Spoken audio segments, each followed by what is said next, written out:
Hello everyone, today we're going to be looking at the Samsung Galaxy Tab A9 Plus. I've had the A8 version for quite a long time, decided to upgrade. Once I end up unboxing and testing and all that, I'll definitely end up doing the comparison between the A8 and the A9. I also do have the S9 FE Plus, so definitely going to do comparison with that one as well. So let's check the box first of this one. What I have here is the one in the dark color. You can also get it in silver or navy. And let's check the back of it here. Here's what comes inside, but nothing special about the box. So let's open it and see what comes inside.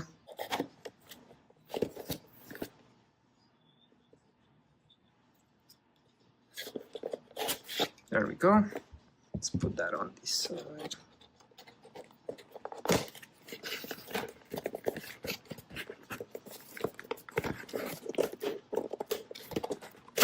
There we go. Put this over here. All right, so here we go. We have the tablet on top, but let's check the rest of the stuff that comes inside. So here we have the cable. So we have USB-C to USB-C, and then we do have some paperwork. We also have the SD card ejector or the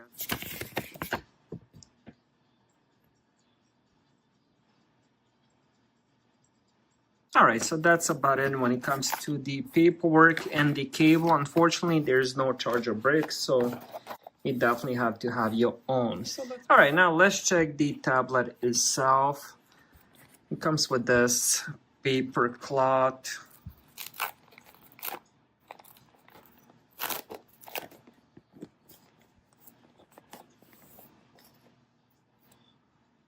All right, so here we go with the screen. This is an 11-inch tablet. I'm going to talk more about the specs once I set it up. Once I have it turned on, I'll talk more about the screen, the performance, and all that.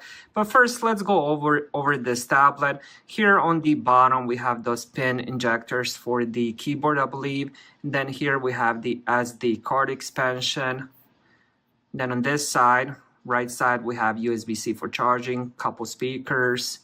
And then on this side, we have the power lock button, volume rockers.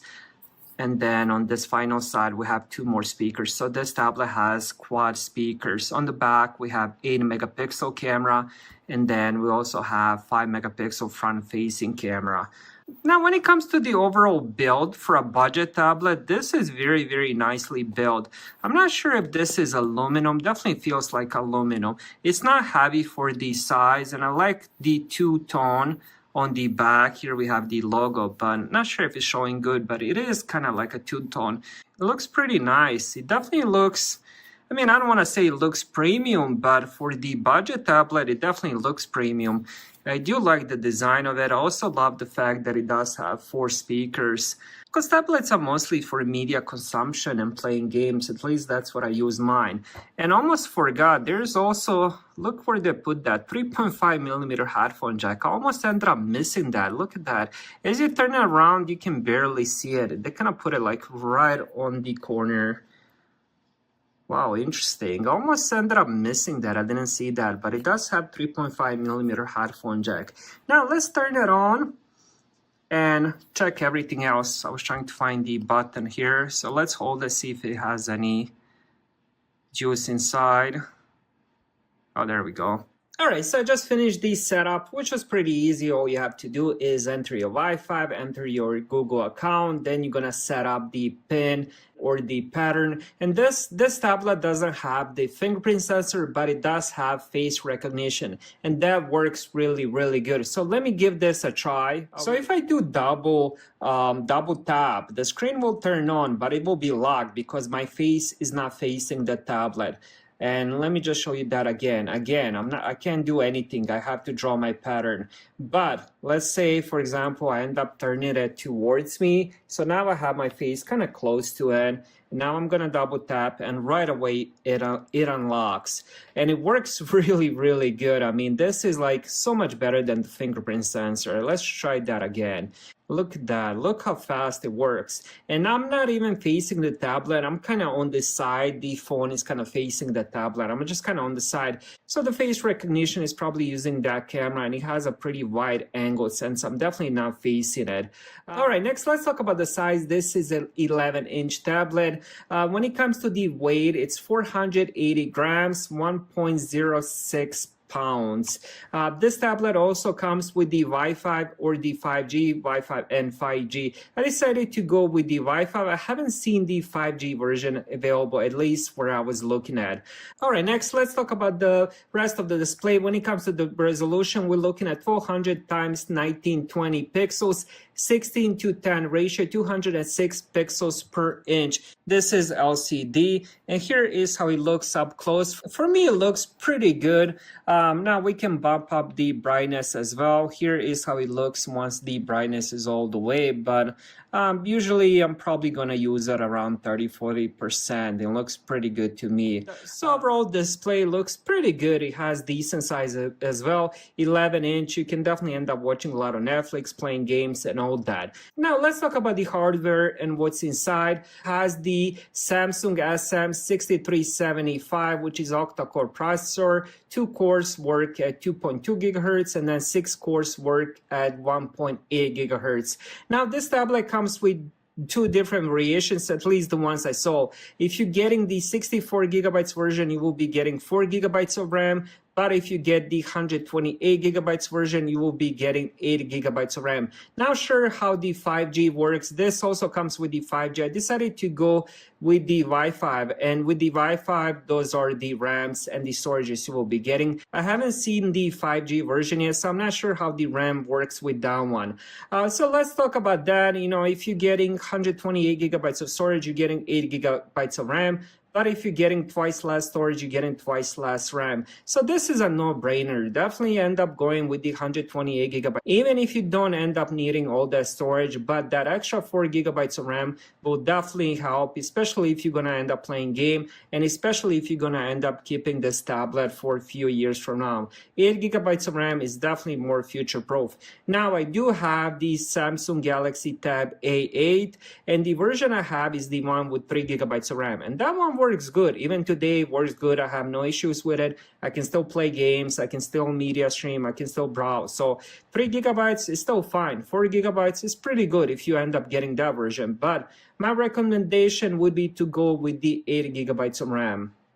Now let's talk about the cameras. It comes with 2 cameras, as I mentioned earlier. We have 5 megapixel front-facing camera, and then we also have that 8 megapixel on the rear, no flash. And let's just do a quick pick with that back camera. Now I'm not expecting, you know, amazing things out of this camera, but we'll see if it does end up taking some decent pictures. Let's do kind of like the angle or something. So here we go with the picture. Now I kind of ended up doing it facing the screen, so the picture itself won't be the best, but you know, it's not bad.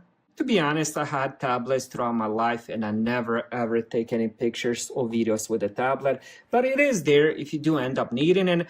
Both of these do end up recording in the 1080p with 30 frames per second. Now, when it comes to the speaker, this tablet does have the quad speaker. So what I'm gonna do now is I'm gonna turn it up all the way. Then I'm gonna end up playing you a quick clip here.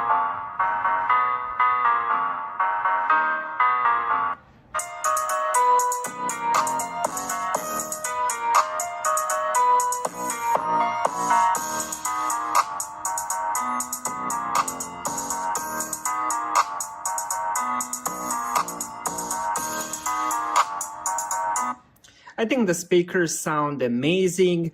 You have 2 speakers on each side, so even if you have it on the desk or you have it in your hands, the sound is really, really good. I was actually quite impressed, you know, when I ended up testing the little clips and all that, trying to choose which one I want to show. The sound is very clear. It also does have a bit of bass, but it is very loud. So if you do want to end up getting this for the music, Netflix, YouTube, and stuff like that, this is definitely a tablet to get. Now, when it comes to the battery, inside we have the 7040 milliamp battery. When it comes to the charging, on the description that this says supports fast charging, but as you guys saw, it doesn't come with any of the brick. What I could find from the information, it supports 15 watts wired. Now, I'm not sure if it supports anymore. That's just from the specs I've seen. This tablet is kind of newish, and this was my first time unboxing it. So once I end up using it more, once I end up testing, I will definitely see what kind of fast charging that it does support. But they did mention it does support fast charging. I'm not sure if it's fast charging at 15 watts, but 7,000 milliamp, it's pretty good size. I mean, I'm honestly expecting, I would say, anywhere between 8 to 10 hours of battery life. So I'm honestly very excited to end up using this tablet more, checking the performance, the battery, the sound more, and all that. Definitely the display. I definitely want to end up playing some games, watching some Netflix, YouTube, and so on and so on. Overall, pretty good first impression so far, and I would definitely recommend it. Thank you guys for watching.